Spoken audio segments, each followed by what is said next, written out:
Howdy Beans, and welcome back to another exciting episode of the Howdy Beans podcast. I'm your host, Luke the Human. Hope you're doing well. Hope you're all good, as per usual. Today, we're going to be looking at the 1978 movie Watership Down, the movie that traumatized an entire generation, and a film that I've only ever seen once, I think, but I am a big lover of the book that I actually read this year. So I wanted to talk about this film. But before we get into all of those little bits, I wanted to do housekeeping because I like to keep my house nice and clean. So make sure that you follow me on X, howdybeans_pod, that you, if you listen to this on YouTube, that you like, comment, and subscribe. And finally, if you listen to this on Spotify on your mobile phone, then don't forget to leave a 5-star rating. Also on Spotify, you can actually leave comments now, so if you scroll down you can actually leave comments, so let me know your feedback down below on Spotify. So as I mentioned, today we're going to be looking at Watership Down. This movie, I have a lot of memories of it, to be honest. Like I said, I only remember watching it once, and I remember how, again, visceral it was. That was a movie that was incredibly brutal, and it's kind of funny how I planned to read the book this year, and I have read it. I think I finished it around the beginning of January. And it's a very, very big, thick book. And I remember when I was telling everybody I'm going to read Watership Down, and they were looking at me like, why would you do that to yourself? What's wrong? What's the matter with you? Do you hate yourself? You know, why would you put yourself through it? Because again, most people that know of Watership Down know this movie and have seen it and know how brutal it is. And again, the book is brutal.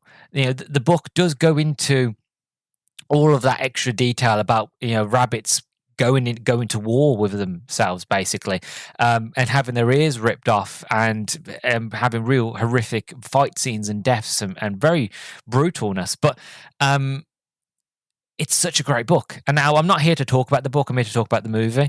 But I do want to talk about the book a little bit. But my experiences with the book, and I feel like it's going to be the same with the movie, is the fact of one of my biggest critiques, one of my biggest things I said about this book was the fact of it reminds me of Lord of the Rings, specifically Fellowship of the Rings. It's very much like the first Lord of the Rings book, where you have these group of characters. You've got Hazel and Bigwig and Fiver. That go on an adventure to find a new warren, to find a new home, and within doing so, they meet other sort of tribes of rabbits, and you know, these big battles, and you have these really mysterious rabbits that are all like, it's like a weird sort of cult sort of thing. And it's really deep, and it's high fantasy. Like, if you take the idea that these aren't rabbits and they are people, and they're going on an adventure, it's like high fantasy. It's a brilliant book, and I say to everybody, like, yes, I know it's quite brutal, but if you give the book a read, it's actually really deep and really complex and brilliant and fascinating, and again, really on the line, on the level, really, of Lord of the Rings of Tolkien. To be honest, you've just got to sort of get past the idea that yes, rabbits are getting murdered and killed, but it's also very, very beautiful as well. You know, where there's life, there is death, and that harmony of life, really, which is again a very beautiful thing. So yeah, I wanted to talk about this movie. After reading the book, I was like, I've got this movie on DVD somewhere. I'm going to have to watch this movie and review it for the podcast, because I've just got so much to say. So here I am talking about it. So I have a copy of the film. I've never watched it. I've had this DVD. I don't know if you can hear it. Those DVD sounds are coming through. I've had this DVD for years, never watched it. It was actually in wrapping for a very, very long time, but I unwrapped it last year because I was planning on reading it, but I never got round to it. So I am quite excited, to be honest, because I remember it being quite brutal. Again, the book is quite brutal, but I just don't have much memories of the film. So I actually am really hopeful that it's as good as I remember it being. It might be, it might not be, but we will see. So anyway, as for the movie synopsis, so I'm going to read it off the back of the DVD case. It goes, from the novel that enthralled the world comes an animated classic. A timeless classic comes alive in this enchanting movie based on the best-selling novel by Richard Adams, a delightful film for audiences of all ages. Well, I'm not sure about that one. Nestled among the rolling hills and peaceful meadows of England lives a community of rabbits. When their warren is threatened, a small group of brave rabbits escape into the unknown countryside in search of a new home. Led by the visionary Fiver, the courageous Bigwig, the clever Blueberry, and the honourable Hazel, they face daunting challenges and use their strength and cunning to survive. While pursuing their dream, along their trek, they make an unlikely friend, a loony seagull named Kahar, and battle for the vicious General Woundwort, the cruel leader of another Warren. Film director Martin Rosen frames the tale largely as at the eye point of the rabbits, so that we identify with each one. Packed with excitement and adventure, Watership Down is an engaging, thrilling tale that celebrates traditional values of loyalty, courage, and spirit. And that is the back of the DVD. I want to read quickly the back of the book. It's only really, really short. It goes, Fiver was only a young rabbit, but he had a sixth sense and foresaw that disaster was about to destroy the Warren. Few believed him. Led by his brother Hazel, a band sets out on a dangerous journey to find a safe home. So it's not very, very long. I actually have the 50th anniversary edition of this book, and it's one that I think I will keep for a very, very long time because it's a beautiful edition, and I just love this book to death. So that is the synopsis of the film. As for what comes next, so I wanted to talk a little bit about sort of the book's origins and the publication, kind of like I did with Fear and Loathing. If you listen to that review, I feel like to talk about the movie, you kind of have to talk about the history and the origins of the book to get a really better understanding of the movie and the production, and again what we're going to be talking about when we get into the review. So as for sort of the origins and publication history of the book, it goes as: the story began as tales that Richard Adams told his young daughters, Juliet and Rosa, during long car journeys. He recounted in 2007 that he began telling the story of the rabbits, improvised off the top of his head, as they were driving along. The daughters insisted he write it down. They were very, very persistent. After some delay, Adams began writing the novel in the evenings. He completed it in 18 months. The book is dedicated to the two girls.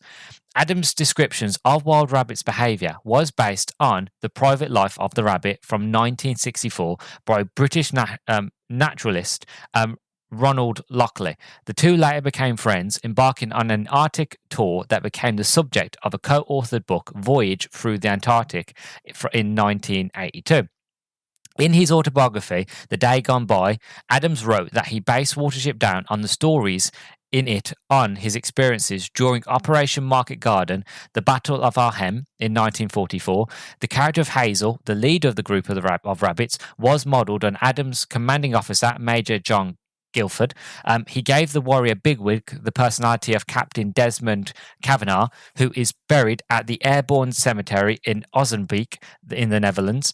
Watership Down was rejected several times before it was accepted by Rex Collings. The one-man London publisher, Collings, wrote to an associate, "I've just taken on a novel about rabbits. One of them with extra-century prediction. Do you think I'm mad?" The associate did call it a mad risk.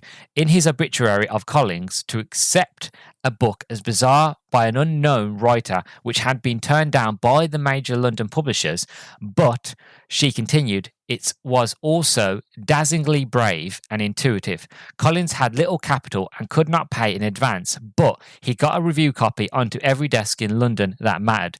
Adams wrote that it was Collins who gave Watership Down its title. There was a second edition that was released later in 1973.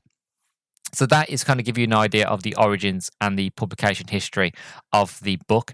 As for the cast of the movie, so we have John Hurt as Hazel, Richard Briers as Fiver, Ralph Richardson as the Chief Rabbit, Michael Graham Cox as Bigwig, John Bennett as Captain Holly, Simon Cadell as Blackberry, Terence Rigby as Silver, Roy Kinner as Pipkin, Richard O'Callaghan as Dandelion, Den Haloff Elliot as Cowslip, Lee Farley as Cat, Mary Maddox as Clover, Zero Mosel as Kahar, Harry Andrews as General Woundwort, Hannah Gordon as Hempsley, and Nigel Hawthorne as Captain Champion. Oh, and then Cliff Jones as Blackavar. So that is the cast. As for the development, so this was a hard one to find a bit on the development of this movie. There's not a lot on Wikipedia, and you should never use Wikipedia as your only source. So I have looked around, and I managed to find some information here and there, and I managed to kind of pull it all together. So the film was originally going to be directed by John Hubley. Producer Martin Rosen and Hubley frequently disagreed on the film's narrative, with Rosen pushing for a grittiness and Hubley pushing for a lighter tone and more abstract visual style. Hubley had signed an exclusivity contract to work on the film, but Rosen soon found out he was secretly developing a new film, leading to Rosen firing Hubley from the film and becoming the director himself. Hubley's work can still be found in the film, most notably in the fable opening scene. Hubley died before the final release of the film was published. Martin Rosen was not entirely sure how to do the film in animation and considered live action or puppetry, but eventually decided on the conventional animation. He had never worked in animation prior, so he learned a lot while developing the film. Having wrote and directed it, Rosen wanted horizontally to have more of a prominence due to the little female characters in the original book. The film was never originally intended to be released in theatres and only managed to do so after a successful deal with investors. At its premiere, Rosen watched it with the King of England, Prince Charles III. Martin Rosen was asked to consider dubbing the film with American accents for an American market, but he refused since he felt that the film was about the English in the English countryside. So that's all I can find on the development. Yeah, I kind of agree and sort of disagree, where like Hubley wanted it to be more lighter, whereas Rosen wanted it to be more gritty. To be honest, I think it's a shame they couldn't find a middle ground, because in all fairness, it is very much one and the same.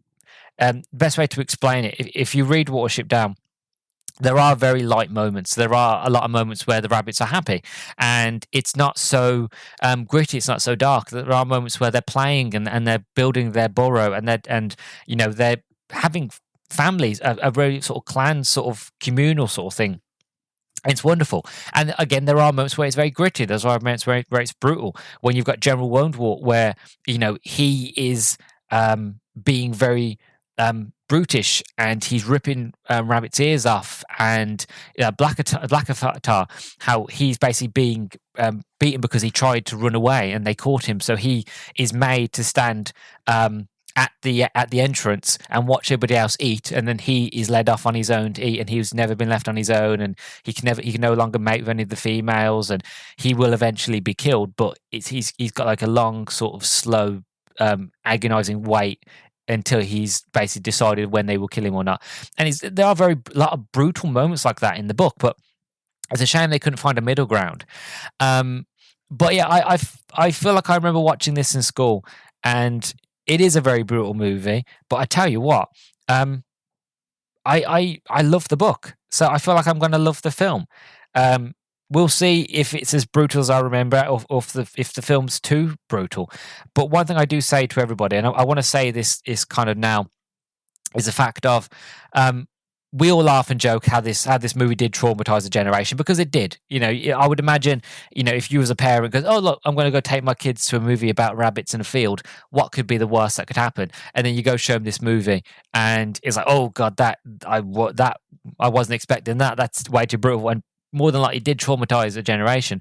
But I still say to people to give it a go, because I tell you what, the characters, the story, everything about it, but I'm going from my memories of the book here, is definitely worth it. And I said to everybody, I'm like, don't try to look over the brutalness. If you read this book and if you go into the story with the idea that it's not rabbits that are being hurt, that it's characters that are going on an adventure, that are going through battles, going through hardships, and are living life, really, but on a much smaller scale, then I think you find more enjoyment of it. But again, it is a hard one to sell, because again, it is still rabbits that are fighting each other, but it's so good, so well done.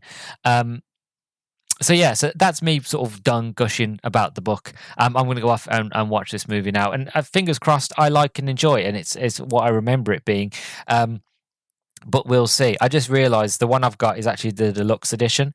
It's not like a special Blu-ray for that. It's still a normal DVD, but it comes with a lot of special features like Watership Down, a conversation with the filmmakers, defining a style, storyboard comparisons, opening sequences, Hazel and Fiver sneak into Nutgar farm, Big Ridley's escape from Ephra. Hazel is injured. So I actually might do that. I might watch some of the special features after I've done watching the film and see if they give me any more insight than what I can find online, and hopefully it will benefit the review. So yeah, I'm going to go off and watch Watership Down, and then when we come back, I'll give you my first impressions on the story and the production design and my overall thoughts. So until then, I will see you all in a minute.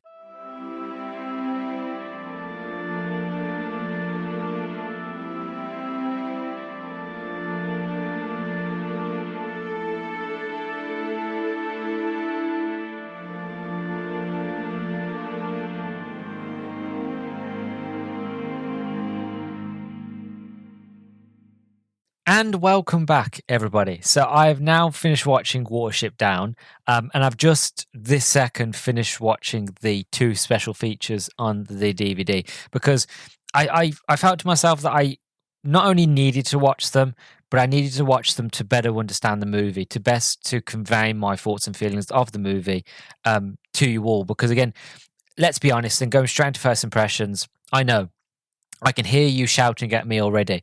I know.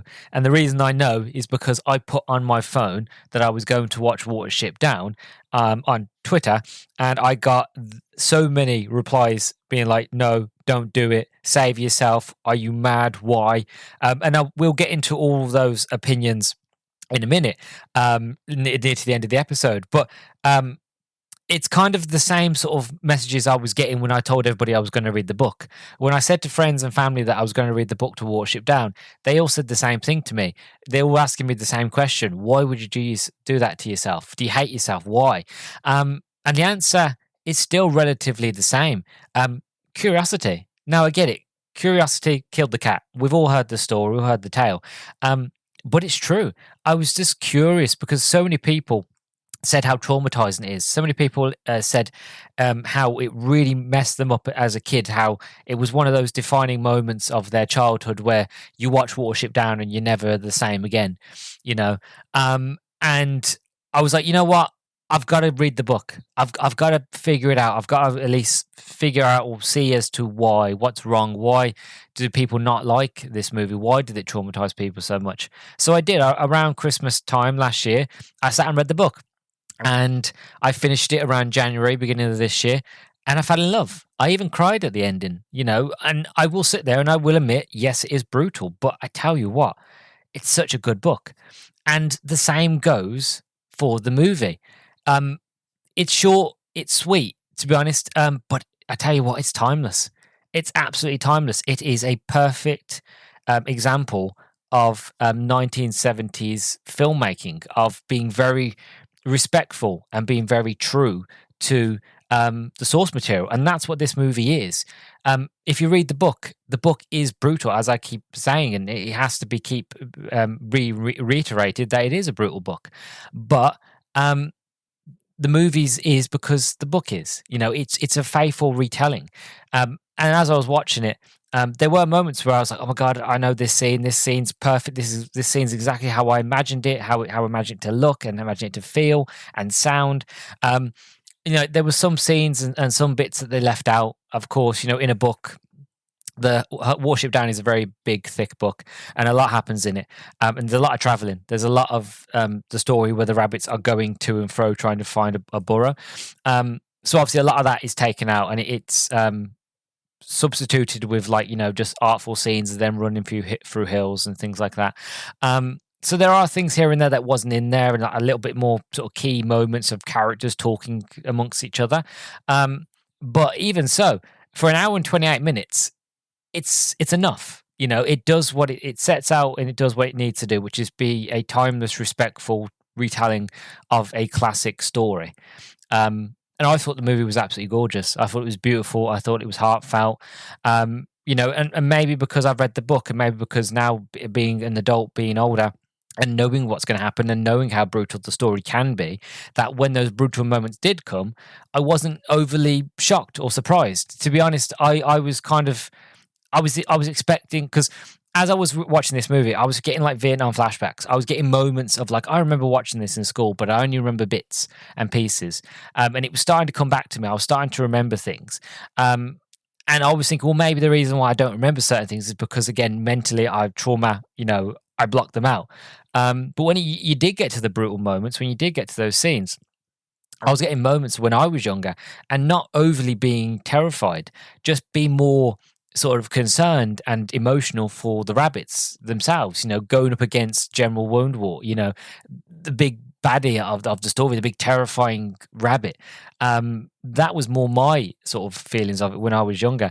And obviously watching it now, I just got those feelings of like, this is a very 70s sort of movie, because if you watch most movies from the 70s, they are very much like this. There is a reason behind it. I do believe. I can't remember the whole story off the top of my head, but long and short of it, during the 50s and 60s, cinema in the sort of around the world, specifically in the West, in America and the UK, there was a lot of restrictions on what you could and couldn't do in terms of showing on TV. And then in the 70s, a lot of those restrictions were lifted. And what you'll find now, if you watch a lot of movies from the 70s, whether it be a casual drama to a horror movie, specifically horror, or any sort of movie, really, it was a lot more. There's a lot more brutality. There was more gruesomeness. There was a lot more sort of moments of, oh God, you push back and go, that's a bit too far. And the reason behind that was the fact of, for years they were told they couldn't do it, and they had so many writers and so many visionaries and so many directors that wanted to do this sort of storytelling and stuff like that, and they couldn't do it for years. And when they finally were allowed to do it, they just went balls to the wall, and they did. And that's why you'll see a lot of the 70s movies are very dark and have a lot of weird and creepy and obscure moments that are like, there was no need for that. My main sort of recommendation is the Willy Wonka movie.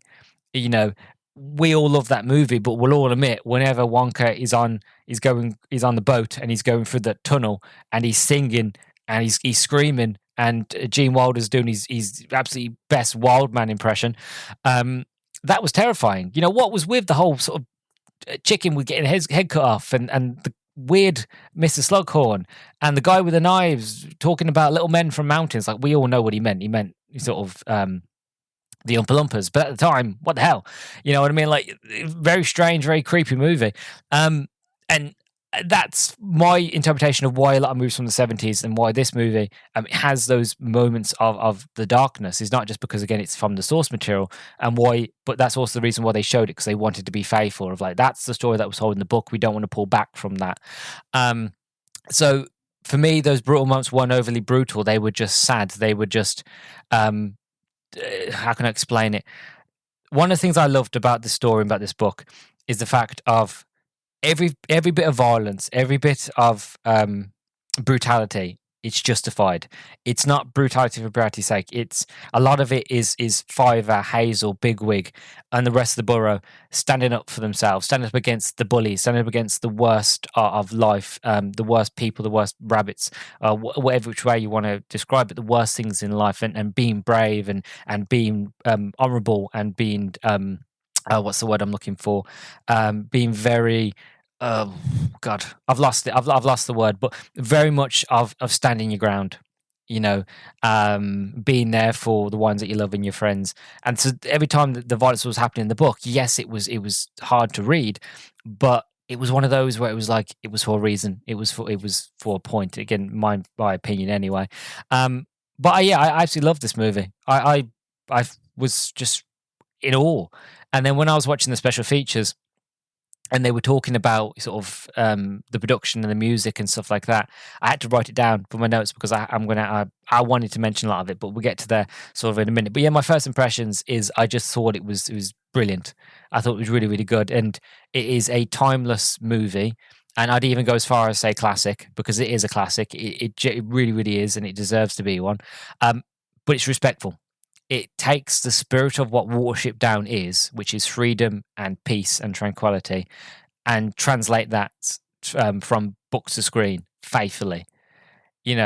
despite the subject matter, despite what happens, it's a faithful, respectful retelling of the source material. And for me, I respect it for that, because if they had pulled back, I would have gone, that's not the true Watership Down story, you know.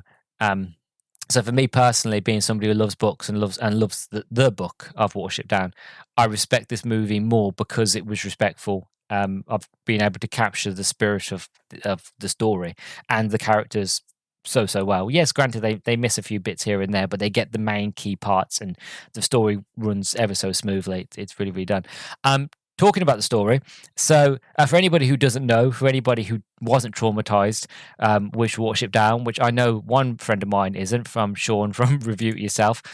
When I told everybody I was going to watch this movie, he was the only person who messaged me and went, I have never seen this film. And I was amazed, and I made a joke saying to him, I was like, oh God, you're the only person I know who hasn't been traumatized by this story. I still recommended it for him to read the book, and I recommended him to watch the movie. And knowing Sean, he more than likely will. And I feel like he will enjoy it, because I like to think I know Sean by now. But yeah, so he was the only one who said he wasn't traumatized. But for anybody else who hasn't, doesn't know the story of Watership Down, basically it revolves around mainly these characters. You've got Fiver, Hazel, and Bigwig, and a couple of rabbits. And basically they're in a burrow in this part of the country called the Watership Down. And Fiver, he has precognitive abilities. He has a way of seeing the future, of knowing of things to come. And in the book, they don't show it in the film. That's just one of the downsides. In the film, they show Fiver having these sort of psychotic, not psychotic, sort of like psychic sort of moments where the screen goes a bit fuzzy and the sort of music changes, and he's having these sort of visions in his head of things to come. It's really done quite well and quite faithfully in animation style. But in the book, whenever Fiver would have these precognitions, he's like he's having a seizure. And maybe that would be a bit too far, which is funny to say for Watership Down. Having a seizure would be a bit too far, but bunny on bunny violence is completely fine. But he has these sort of seizures, and he's in the burrow, and he has this moment, and he's with his brother Hazel, and he basically wakes up from the seizure, and he goes, look, we've got to go, danger's coming, blood and death and destruction is going to come to where we are in this burrow, we've all got to leave.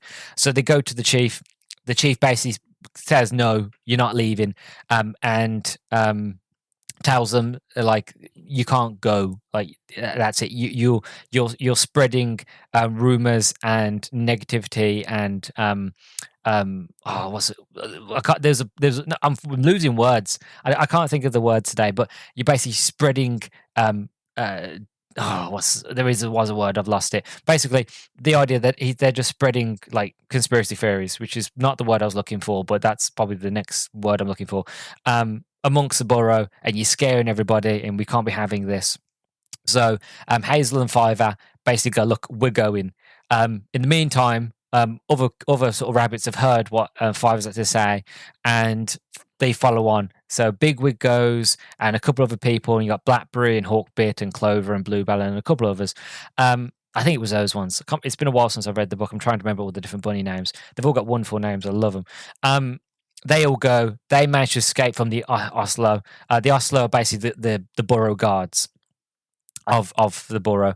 And they escape, and then the adventure is basically from there. They go looking for a new burrow, and led by Hazel and Fiver, trying to find this new safe burrow. And as they go, they meet people like Cowslip and their burrow, and it's very best way to explain it. It's all very snaky. It's very there's a stink in the air. It feels very human. Something feels wrong about this place. And it turns out that a lot of these rabbits are living in fear, and they lure helpless rabbits in so that they can be caught by the traps that are being set by the poachers, so that they get caught and they get taken away, while they can reap all the benefits of having all this extra fresh food. In the film, they don't go into much detail in that. They kind of there and they leave. Whereas in the book, you spend a lot of time, then you get to know Cowslip, and you get to know all the other rabbits and how very seedy and very sort of shaky and very dishonest and sort of like untrustworthy, very snaky they are, especially Cowslip. And as the story goes on, they eventually find this magical place, but they need does. They need female bunny rabbits. So they've got to go find some. They try to break into the local farm because the farm has a few female does. Doesn't really go so to plan, really. They manage to get one or two, but not enough. And when a female rabbit is terrified, she won't produce a litter, especially when she's in an uncomfortable space. So while she's settling down and while she's calming down, they send the seagull Kigyar, who I love. Kigyar. He's great. He's just fantastic. He has some of the best lines in the book, and he has some of the best lines in the film. To look for more sort of females, and they find some far off in another part of the hills. So they make this big long trek to this other burrow where they meet General Woundwort, and from there they realize that this burrow is like a dictatorship. It's like a totalitarian sort of situation, really, where you've got General Woundwort, who's the control of it all, and you've got his Oslo, and each one of them has control of a different little set group of rabbits. And some rabbits have got marks on them, so they scratch them and they scar them, and this mark will say your third mark or your second mark or third mark, and then you go up to feed at this time from this time, and then you get led back down and you can go up and lead, blah blah blah, and stuff like this. And I don't really want to go into more into it. I've kind of condensed this huge story. It's a very long book into a very small, brief sort of explanation of the story. But it's a very interesting story. It's a very fascinating story. I always explain to people about Watership Down is it's very much like Fellowship of the Ring. It's very high fantasy. If you take the idea of rabbits out of it and you pretend that these are knights, that these are humans, these are men, that go out on an adventure, and they find themselves in instead of burrows, turn it into a castle, and they find themselves in castles, and there's things going on in these castles, and you find them in this new kingdom with the General Woundwort and how he is and how he treats his people and stuff like that. Once you take the idea of rabbits out of it and you just think of them as humans, it's not so dark, in my opinion. It's not so brutal. I think it's just the fact of it's a human thing. We don't like seeing animals in danger. We don't like seeing animals being hurt. So when you get those visual representations in your mind of like these beautiful hares, these beautiful rabbits tearing each other apart and attacking each other and being attacked by foxes and weasels and owls and stuff like that, it can be brutal and it can be very sad and difficult. And I'm not disputing that. It really it is, and I can understand why it would traumatize people. But it's still a very epic story. It's still a very heartfelt story, and it says so much about when they go into an adventure. You learn so much about what it means to be alive, to appreciate life, to appreciate loved ones, friends, of peace, appreciate peace and calm and serenity and freedom and stuff like that. Like there's so many sort of subtle undertones of what this story is about and what it means and what it means to each individual rabbit, and they've got their own god as well. And the book goes into this whole idea, this bunny rabbit sort of god, Ephra, I think it's called. I'm trying to remember the name off the top of my head, and how that at the beginning of time there was all animals were basically equal, and they all got the same amount of food, and they're all at peace. And then the one rabbit, being very cocky, being very sort of gung ho sort of thing, was like, oh, I'm going to be very cheeky, and I'm the fastest, I'm the best, and all this and that. And the sun god basically goes, all right then, fine. And then changes all of the other animals and turns like, the dogs, and gives them big fangs, and cats and weasels and rats and all kinds of things that are really danger to rabbits. And made them like the predators that they're always trying to hunt and kill Ephra. And Ephra, he tries to hide away from the sun god, and the sun god basically says to him, Ephra, I'm going to give you a gift. And he doesn't want it at first. He's like, no, I don't want it. I don't want your gifts. But the sun god gives him this gift. And he gives him a big, bright, fluffy white tail and big, strong, powerful legs. And even though that everything is trying to catch him and kill him, he's been given the gift of speed. He's been given the gift of great hearing, of great sight, so he can hear before they can see him, and he knows where they are, and he's fast and he can outrun them. And we all know bunny rabbits. Like I've grew up with rabbits. We used to have rabbits and breed rabbits in my house. That they're very quick. Trying to catch one of them, you ain't going to do it, especially a hare, especially like a full-grown field rabbit. You ain't catching one. No, sorry. And I love that. And the film goes into some detail with that, but it's more obviously in the book. It's a lot more detailed about this guard, about what they tell tales, they tell stories, they have poems, and it's absolutely wonderful. Like I say, it's high fantasy with rabbits. It's like Mouse Guard. If you're a fan of Mouse Guard, or if you've read Mouse Guard or know of Mouse Guard, it's very much in the vein of that. The difference is obviously rabbits instead of mice, but even so, brilliant. And I just think the telling of the story here is very respectful and well done, to be honest. As for the music, one thing that I love from watching the special features of the DVD is that you learn more about the music, about how they went about making the music, making the sound effects. And what I love is that the soundtrack, the sound effects, the background music for the rabbits, for the trees, for the wind, for the rustling, all that was already all like shot on location. That's all real sound. Every single sound effects, every rustle, every sort of leaf and wind, and the rabbits, nuzzling and little noises like that. It was all real. It was done by rabbits. It was done by, they went actually to the fields of Watership Down, and they went next to like train yards. And when the train goes by in the film, that's the sound of a real train going by. And same with the cars and everything like that. It's just, they went all out. They didn't have to, but they went on location, and I thought that was wonderful. And also the movie, the song Bright Eyes by Art Garfunkel was made for this movie. While I'm watching this movie, there's this really sort of trippy sort of scene where you hear the whole song. Like, it's the whole song. It's not the bits. It's the whole song with beautiful animation. Bright Eyes by Art Garfunkel. And I'm sitting there going, I know this song. I like this song. And then to find out in the special features that this song was made for the movie, and that because it was made for the film, they were like, we've got this wonderful song, we need to get it out and publicize it. So they went on to a really popular UK radio show, put it out, and it was number one for about 9 weeks. And I'm like, wow, brilliant. I didn't know that a song that I remember from my childhood that I haven't heard in a very, very long time was made for this movie, which I thought was brilliant. But yeah, the music with the sound effects as well, and the visuals, and we'll talk about sort of the visuals in a minute, all goes one in the same in tandem. You just get lost in this adventure. You get lost in this expedition, this fellowship, lack of a better word, as they go on their journey. It's done so well, beautifully, and just perfect. As for the visuals as well, it's hand-drawn animation, and that I'm a sucker for hand-drawn animation. And one thing I love as well, as I mentioned, they went on location to the Watership Downs. The special features, they were recorded in 2005.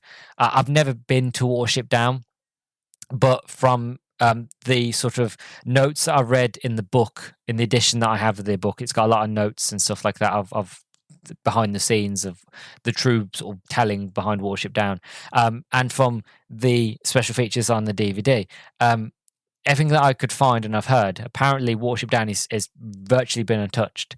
The bridge is still the same, the farm is still the same, the hills and the fields are all very much still the same. So much so, I would imagine that if you made yourself to go down to Watership Down now, you could probably still stand in the parts exactly where the rabbits were from certain scenes, which I think is absolutely incredible.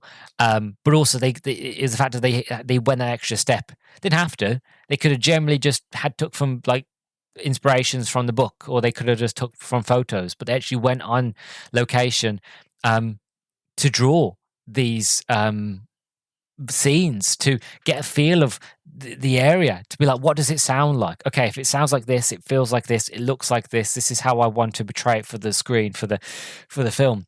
And I can not only appreciate that, as somebody who is a big lover of animation, to me, that is brilliant, absolutely outstanding. that they didn't have to. It's an animated movie. It's not a live action film, but they shot it as if it was a live action film. They went on location. They looked about. They took notes. They took photos. They did drawings there and then. They recorded the sounds of the cars going past, the sounds of the animals, the sounds of the leaves and the trees, and sounds of trains and all that kind of stuff. They went above and beyond, and knowing that, and then taking that and putting it towards the experience of watching the movie that I've just had, just makes me love the film even more, and just find it just more beautiful and incredible, to be honest. And yeah, I don't know how you don't just fall in love with this film. I get it. I get the trauma. I really, really do. But it's one of those where, like, once you know all that kind of stuff and you watch this film, you're like, oh God, this film is beautiful. Yes, it's horrifying, but like life, you take the good with the bad. And as I mentioned, whenever there is brutality or things in this film, to me, it was always done with a purpose. I never felt like, oh, it was done out of sort of just violence for violence sake, you know. But yeah, I just think the film's absolutely wonderful.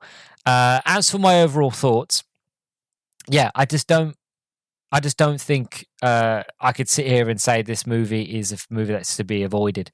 Let's be honest with you, I've watched Grave of the Fireflies.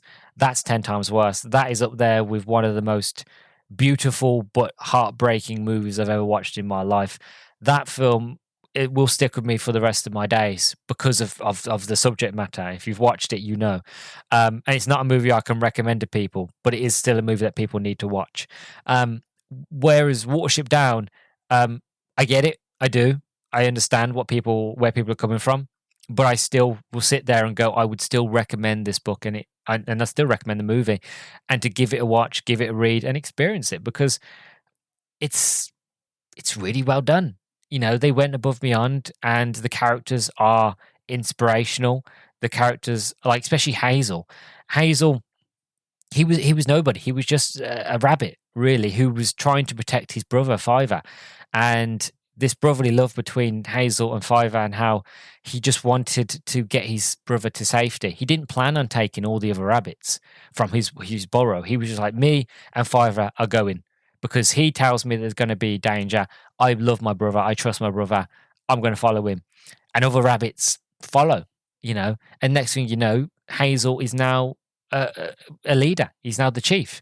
And as the story goes on, he's got to find his way through that, and from the adversity and the struggles, and, you know, the potential people dying and losing people, and how you deal with that, and having to go to other warrens and see how they do it, and realizing danger and protecting people, and having somebody like Bigwig there, who was a member of the Ostler, who's there to protect him and also give him guidance, but also be a friend and be a confidant and stuff like that. A lot of moments like this. So many inspirational characters, great characters. Bigwig is one of my favorites. Five is wonderful. Blackavar, he's incredible as well. Again, he gets a real hero's redemption, which I won't spoil it for anybody who doesn't know, but he gets a real redemption because he's very known for being very cowardly and very sort of looked down on, and being very much of like for himself. And he gets a moment to be very brave at the end of the story, and it made me cry, his part. And again, I won't go into detail of that because it's a beautiful moment and I don't want to ruin it. And again, it's another one of those where in the book you spend a lot more time with that character. In the film, you don't spend enough time with him, so his moment is not as impactful. But in the book, it is. And yeah, the movie didn't make me cry, but the book sure did. Mainly because I think because you spend more time with the characters in this film. Even though it's a respectful retelling, it's a very quick retelling. I wish I could get through the book as fast as this movie got for it. The book took me months. But even so, overall, wonderfully, beautifully crafted movie. I just, chef's kiss, absolutely incredible. And I absolutely love and adore it. One thing I want to talk about before we get into sort of what people said about the film once I told everybody that I was watching it, is I want to talk about sort of the effects it had on children and the BBFC classification, or for anybody who doesn't know, the British Board of Film Classification. So Watership Down has developed a bit of a reputation as a distressing children's text, with Ed Power of The Independent describing the film in a 40th anniversary retrospective as a classic, but which arguably traumatized an entire generation, which it did, to be honest. I can't dispute that. It has, and it did. In 2016, British broadcaster Channel 5 faced criticism after broadcasting the film in a pre-watershed slot on Easter Sunday, which was seen to be in poor taste due to the film's representations of violence inflicted upon rabbits, and with many on social media expressing concern about children viewers being distressed, though it is unclear whether any children were actually negatively affected. Yeah, I know a lot of people who were children who are now adults who were negatively affected. Anyway, despite the criticism, Channel 5 broadcast Watership Down on Easter Sunday again the following year. Despite the film's reputation as traumatizing, initial regulators and critics expressed little concern about the potentially negative effects on children. I think it's because the book is a children's book and he wrote it for his daughters. And like I mentioned, in my opinion, the violence wasn't overly violent. There was always violence for a reason. It was always a way to stand up to bullies, stand up to the bad things in the world, and stuff like that, and stand up for what you believe in and what's honourable and your friends and family and stuff like that. Anyway, when first submitted to the British Board of Film Classification, the BBFC, it passed with a U, which means Universal for Super All Ages, deciding that animation removes the realistic, gory horror in the occasional scenes of violence and bloodshed. And we felt that while the film may move children emotionally during the film's duration, it could not seriously trouble them once the spell of the story is broken, and that a U certificate was therefore quite appropriate.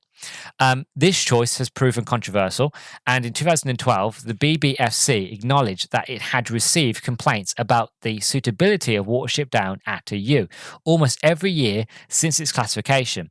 In August of 2022, so very recently, the BBFC raised the classification to a PG for mild violence, threat, brief bloody images, and language. Yeah, there is a little bit of bloody language. I think one of the characters said piss off, but it's Kigya, and he says it the way he says it, you can't really tell, because he's a bird, so he has a bit of a lisp, so you can't really. It's more like pish off. And they do say friff steak instead of f steak, it's friff steak. So there is some sort of language, but it's kind of sugar-coated, heavily sugar-coated, really. Anyway, so like the BBFC, critics during initial release characterised Watership Down as suitable for children in spite of its potentially distressing aspects. The Spectator's Ted Whitehead described it as a straightforward children's adventure story. Scott in the Globe and Mail wrote that parents are more apt to feel squeamish about this than their children. There is nothing as devastating as the death of Bambi's mother. In Watership Down, some of the rabbits are unlucky and some live to old age. When they do die, the deaths are treated with sympathy but not morbidity.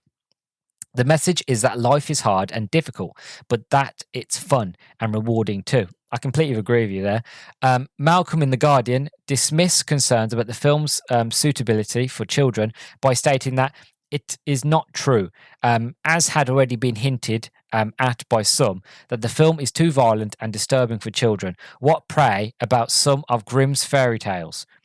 Fox in Films and Filming was one of the few critics to express caution by saying that because of the graphic horror, one could scarcely recommend the film to the very young. More recently, critics and scholars have defended Watership Down's potential value for children audiences.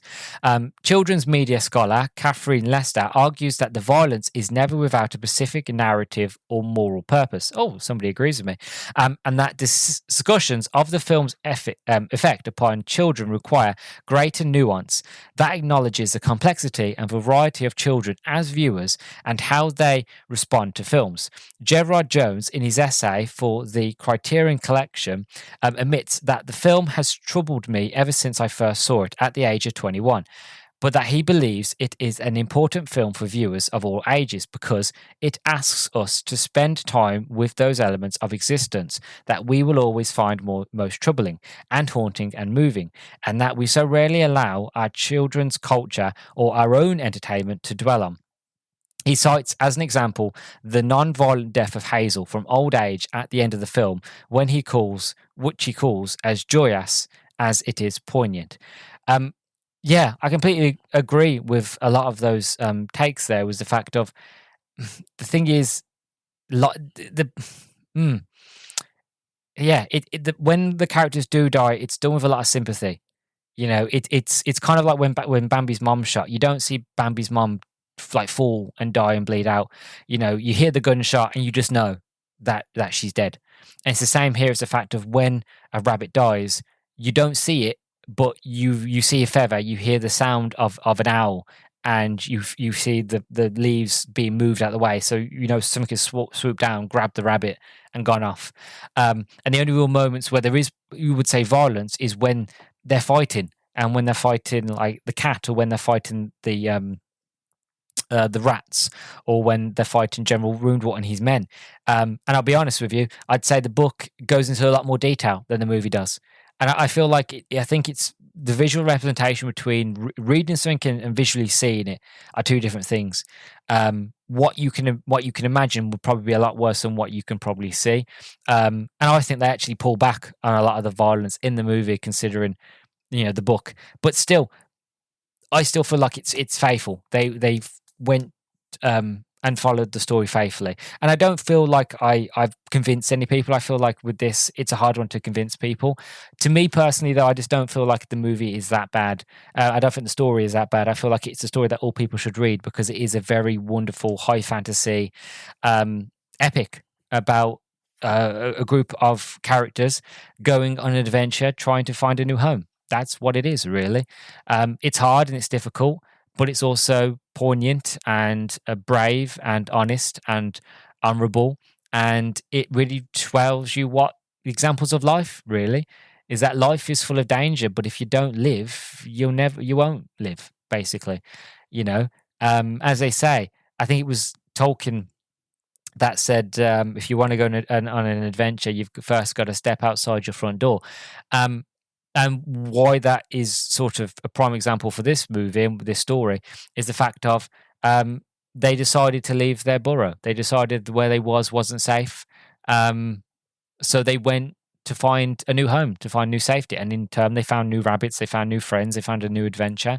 And they went up against struggle, and they went up against hardship, and they lost a few on the way, but that only made them tighter and more closer, and love each other more, and have a nice tighter bond. And Hazel grew into a character, and Fiver grew into himself, and Bigwig turned from being a bit of an arse to being a very decent, honourable person, really. I love that. I do. I really, really do. So I don't think I'd be able to convince anybody with this review, and I wasn't trying to. It's just the fact of what I wanted to do with this review was to talk about a movie and talk about a story, really, that I feel like it's got a bad rap, which I understand and I get it why a lot of people at young age, it more than likely did traumatize them. But for me, this is a beautiful story, wonderful characters. It's one of my favorites, and the movie is very, very faithful of that. And for me, that's enough. That's all I need. It's just a faithful representation of something that I love, and that movie was able to do that and give that to me in plenty. So I'm incredibly happy with that. Anyway, before we get on to the end, I said I was going to do it, so I will. I want to talk about the responses that I got, all the people off Twitter.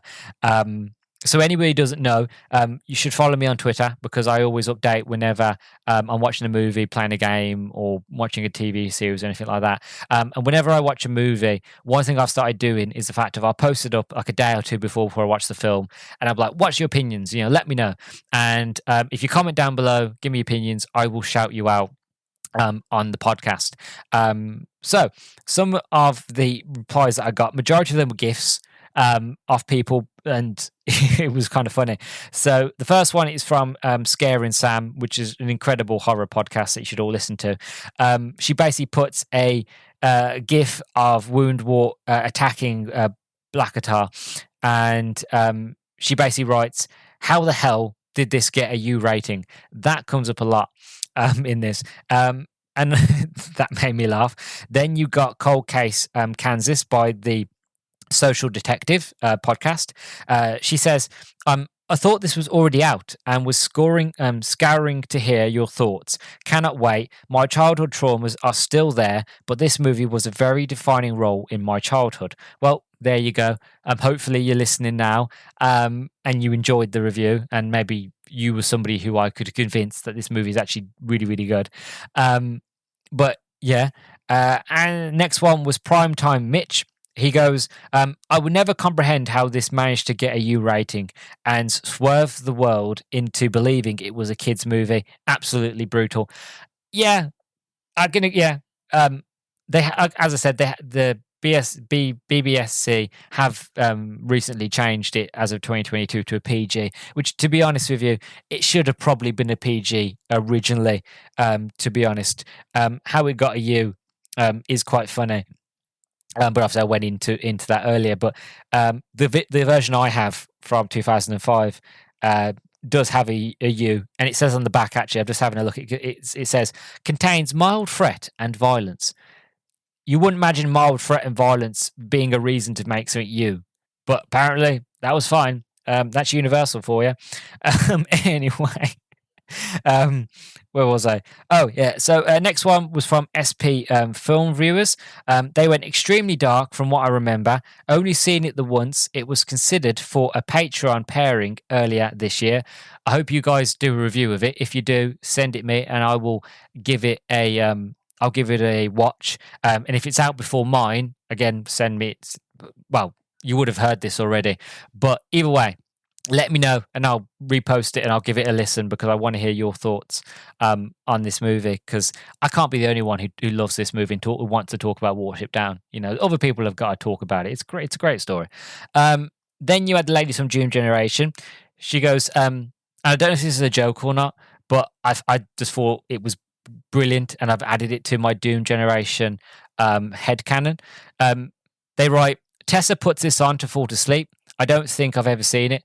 I don't know if Tessa does, but it's now in the headcanon that the Doom Generation ladies are just that bit extra awesome and that Tessa watches this to go to sleep to, which I understand because, again, it's got some beautiful music, some absolutely beautiful orchestral classical music. It's absolutely gorgeous, and it is very peaceful. And then add in sort of the real life sound effects as well. Chef's kiss. Watch it if you can. Podcast replies, great timing, as this would always be on during a bank holiday weekend. Yeah, I posted that on bank holiday weekend. I didn't watch the movie Bank Holiday Weekend, but it is a movie that would usually be on Bank Holiday Weekend or Easter. But I'll be honest, I actually haven't seen this film that much on TV. I remember seeing it, well, not seeing it, but I remember it being on TV a few times during Easter or like beginning of the year, sort of January, February. But actually, I haven't seen it actually on TV at all in a very, very long time. Maybe because so many people complain when it's on TV. Then you've got the Jacked Up Review Show podcast. They just go, poor rabbits. Yes, and I replied, very poor rabbits indeed. Then we have Seismic Cinema. They write, Nightmare Fuel. It's not that bad. I don't think it's that bad, but I get it. I do. I do get it. Then Ebony, she basically writes, don't do it. I reply, thank you. I do love the book, and that's pretty brutal too. Then she writes, I know, but visually seeing it, don't do it. And she wasn't the only one. I had a few people on like Twitter, and that was like, don't do it. But I had to because I love the book, so I got to give the movie a go. And then finally, from Baron A_W_K, he writes, or they write, sorry. For a timeless classic, how many people has this film / book put through therapy? More than likely, quite a few. Considering as of 2022, it was a movie that every single year was still complained about to the BBFC. And this movie was made like in 1978, I think it was. Yeah. So since 1978 till 2022, people were complaining about this movie. So I would gladly, happily put money down that people went to therapy, or they were that traumatized. They were like, you've got to change it. You can't be a you. We can't subject the children, not the children. Think about the children, you know. I jest, obviously. But I don't know, possibly. Like I said, this movie, I know it traumatized a generation. It's up there with like I said, Bambi's mum dying and Optimus Prime dying in the Transformers movie. You know, it was just up there of like, this just ruined my childhood, and I get it, I do, and I'm sure my generation has one of them as well. But I'm trying to think of it, but I can't think of it. Um, no, I can't think of it. I'm sure there is. For me, for me it was Jack Frost. For me, when I first watched Jack Frost and he died for the first time, I made my mum play the movie again. It was Christmas time. We was at my nan's. We're sitting there watching the VCR version of it, the videotape, and the movie ended. And I made my mum rewind it all the way back to the beginning of the movie and watch the movie again. And she was like, "Look, he's still alive." That was my trauma moment, and I still haven't got over it. And the movie still kills me, you know. So I have it as well. You know, I've got emotional trauma from a movie, from Jack Frost. Still a wonderful film, and I love it, and it's one of my favorite Christmas movies of all time. You know, so yeah, if I can do it, you can do it. You know, I don't know. But yeah, I've got nothing more to say really. I'm just rambling at this point. I generally really enjoyed it, and one thing I will say is that I definitely 100% recommend to read the book. If you don't want to watch the film, that's fair. But find a copy of Watership Down, give it a read. It's a wonderful story. It's heartfelt. It's great. The characters are just wonderful. They are, and they're so and heartfelt, and it's so well written as well. So I highly recommend it to give it a go. And this film, it's brutal, but it's not as bad as Grave of the Fireflies. That still has the number one spot for me in terms of animated movies. Who knows? I might find one this year or next year or sometime in my life that beats that. But as of now, Watership Down is way low on the list, and Grave of the Fireflies is at number one. So, yeah, who knows?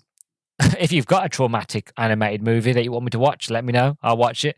Let's do a thing. Let's do a challenge. Challenge Luke. See if you can horrify him. I don't know. But yeah, thank you very much for listening. By all means, if you're listening on Spotify or YouTube, leave a comment down below. Let me know your thoughts on Watership Down. Was I able to convince you? Was I not? Would you still give this movie a go? Or is it one of those where it's like, I watched it once, it traumatized me, never again? Let me know in the comments down below. Leave a like on the video on YouTube. Don't forget to rate the podcast on Spotify. And yeah, follow me on X at howdybeans_pod to be involved when I do another movie review. And you can leave a comment down below. Tell me that I'm crazy or that you love the movie or whatever it is you want to say. So yeah, thank you very much for listening. I've been your host, Luke the Human. You've been listening to the Howdy Beans podcast, and I'll catch you all in the next one. Bye bye.